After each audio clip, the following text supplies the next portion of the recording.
यह आदमी पिछले 8 सालों से हर दिन एक पैकेट मैगी बनाता है, बिना एक दिन की भी छुट्टी के। लेकिन अजीब बात यह है कि वो कभी उसे खाता नहीं, बस तौलिए से ऊपर जमी चिकनाई को साफ करता है, फिर उसका फोटो खींचकर व्हाट्सएप पर स्टेटस डालता है, जिसे सिर्फ उसका परिवार और कुछ करीबी दोस्त देख सकते हैं। असल में ये सब एक बहुत ही खौफनाक प्लान का हिस्सा है। वो ये झूठा दिखावा करता है कि मोबाइल का मालिक अब भी जिंदा है। इसी चाल के दम पर वो पिछले 8 सालों में 8 खूबसूरत लड़कियों को मौत के घाट उतार चुका है और उसकी एंटी ट्रैकिंग स्किल्स इतनी जबरदस्त हैं कि पुलिस हर बार चूक जाती है। एक रात एक लड़की नेहा ऑफिस से थकी हुई थी और बस में सो गई। जैसे ही उसकी स्टॉप आई, उसकी नींद खुली, लेकिन उसका फोन सीट से नीचे गिर गया और वहीं से कहानी ने मोड़ लिया। वो फोन उस आदमी के हाथ लग गया। जैसे ही उसने लॉक स्क्रीन पर नेहा की प्यारी सी फोटो देखी, उसकी आंखों में वही पुरानी हैवानियत चमकने लगी। उसने पासवर्ड ट्राई किए, लेकिन कोई काम ना आया। फिर उसने फोन का स्क्रीन तोड़ दिया, मदरबोर्ड खोला और उसमें एक छोटा सा बग यानी माइक्रो लिसनिंग डिवाइस फिट कर दिया। बाद उसने एक वॉइस चेंजर के जरिए खुद को एक लड़की की आवाज में ढालकर नेहा को कॉल किया। उसने कहा कि फोन उसे सड़क पर टूटा हुआ मिला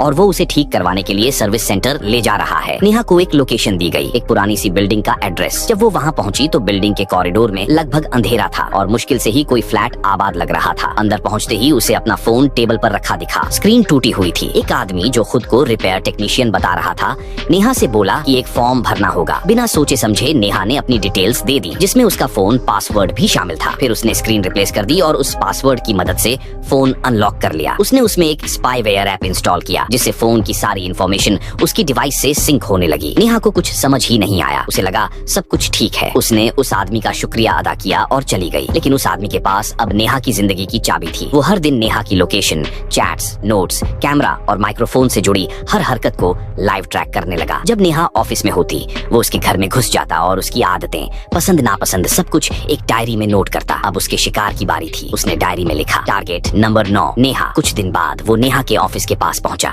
उसके फेवरेट कैफे में जाकर उसने वही गेम खेला जो नेहा को पसंद था और वही ड्रिंक ऑन ऑर्डर की जो वो अक्सर पीती थी। जैसे ही नेहा की नजर उस पर पड़ी, वो रुक गई। बातचीत शुरू हुई और धीरे धीरे दोनों में एक अजीब सी केमिस्ट्री बनने लगी। नेहा को लगा शायद यही उसका मिस्टर राइट है, लेकिन उसके पापा को कुछ गड़बड़ लगी। उन्हें वो आदमी बहुत ज्यादा परफेक्ट लगा, जैसे सब कुछ पहले से प्लान हो। उन्होंने नेहा को चेतावनी दी कि वो उससे दूर रहे, मगर नेहा पहले से ही दिल हार चुकी थी।